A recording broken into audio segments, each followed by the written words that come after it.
BJP ఈసారి కేంద్రంలో సొంతంగా ప్రభుత్వాన్ని ఏర్పాటు చేయగలదా, లేక ఎన్డీఏ భాగస్వాముల మద్దతుతో ప్రభుత్వాన్ని ఏర్పాటు చేయాల్సిన పరిస్థితి వస్తుందా?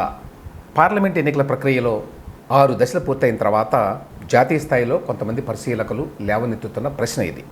ప్రముఖ పొలిటికల్ యాక్టివిస్టు, వ్యాఖ్యాత, సెఫాలజిస్టు యోగేంద్ర యాదవ్ ప్రకారం బీజేపీకి సొంతంగా ప్రభుత్వాన్ని ఏర్పాటు చేయడానికి అవసరమైన సీట్లు ఈసారి రావు. బీజేపీకి లోక్సభలో ప్రస్తుతం 303 సీట్లు ఉన్నాయి. ఈసారి కనీసం 370 సీట్లు గెలవాలని చెప్పి ఆ పార్టీ లక్ష్యంగా పెట్టుకుంది. ఎన్డీఏ భాగస్వాములతో కలిపి 400 సీట్లు గెలవాలని చెప్పి మోడీ గారు పిలుపునిచ్చారు. ఇస్ బార్ 400 పార్ అనేది నినాదం.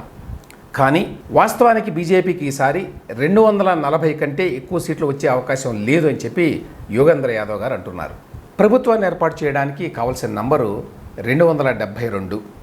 అంటే ప్రభుత్వాన్ని ఏర్పాటు చేయడానికి ఎన్డీఏ భాగస్వాముల మద్దతు తీసుకోవాల్సి వస్తుంది. ఎన్డీఏ భాగస్వాములకి 35 నుంచి 40 సీట్లు వచ్చేటువంటి అవకాశం ఉందని చెప్పి యోగేంద్ర యాదవ్ చెప్తున్నారు. అంటే బీజేపీతో పాటు ఎన్డీఏ భాగస్వాముల్ని కలుపుకున్న బొటాబొటీ మెజారిటీ మాత్రమే ఉంటుంది. 2014లో ఆ తర్వాత 2018లో మోడీ గారి నాయకత్వంలో బీజేపీ సొంతంగా మెజారిటీ సాధించింది. 2014లో 282 సీట్లు సాధిస్తే 2018లో 303 సీట్లు గెలుచుకుంది. ఈసారి సొంతంగా 370 సీట్లు, భాగస్వామ్య పక్షాలతో కలిపి 400 సీట్లు గెలుచుకోవాలని లక్ష్యంగా పెట్టుకుంది.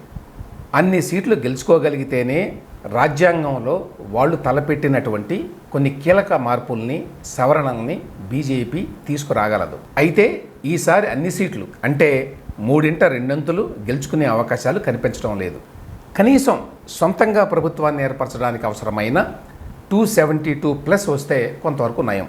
అట్లా కాకుండా భాగస్వామ్య పక్షాల సహకారంతో ప్రభుత్వాన్ని ఏర్పాటు చేయవలసి వస్తే నరేంద్ర మోదీ గారి పరిస్థితి ఏమిటి అనే ప్రశ్న ఉత్పన్నమవుతుంది. ఇప్పటి వరకు సొంత బలంతోనే తానే అన్నీ అయి నరేంద్ర మోదీ గారు కేంద్రంలో ప్రభుత్వాన్ని నడుపుతున్నారు. ఇప్పుడు బొటాబొటీ మెజారిటీతోటి భాగస్వామ్య పక్షాల మీద ఆధారపడి ప్రభుత్వాన్ని నడపాల్సి వస్తే మోడీ గారు ఇష్టపడతారా? వన్ మ్యాన్ షోగా నడిపించడానికి అవకాశం లేకపోతే మరి ప్రధానిగా కొనసాగడానికి ఆయన మొగ్గు చూపుతారా?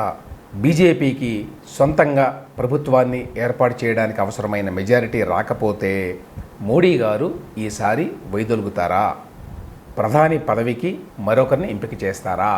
ఇప్పటి వరకు మోడీ గారి వ్యవహార శైలి గమనించిన వారు చెప్పేది ఏంటంటే, యోగేంద్ర యాదవ్ ఇంకా చాలామంది వ్యాఖ్యాతలు ప్రకటిస్తున్నట్టుగా బీజేపీకి నిజంగానే కనీస మెజారిటీ రాకపోతే, అంటే కనీసం 272 సీట్లు రాకపోతే మోడీ గారు ప్రధాని పదవిని వదులుకున్నా కూడా ఆశ్చర్యం లేదు అని.